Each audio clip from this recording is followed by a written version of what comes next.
लोग चीख रहे थे, दाड़े मार रहे थे, बस कुछ लेट गए, हम भी लेट गए पूरी ट्रेन में, सब लोग लेट गए कि अपनी जान बचाए।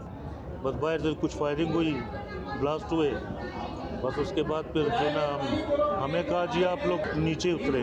मैं अपने बच्चों को लेके उतर गया। मैंने कहा जब वो कह रहे उतरो तो फिर तो उतरो ना, अंदर आके मारना शुरू करेंगे फिर क्या करेंगे। हम लोग उतरे, खैर उसने मेरे बच्चों को भी छोड़ दिया, मुझे भी छोड़ दिया, मेरी घरवाली को भी छोड़ दिया। लाचर लगा इसको, इंजन को जा रहे थे, बस लाचर लगा तो धुआं हो गया, फिर फायरिंग शुरू हो गया, फायरिंग था, फिर लांचर थे, ऐसे धमाके थे कि बस अल्लाह ने बचा दिया। मगर ये है कि हम बुढ़ी को उतारा, सबको उतारा नीचे, बोला उतरो नहीं तो गोलियां मारेंगे। उतर गया नीचे, फिर हमको देखा, बोला बस तुम जाओ।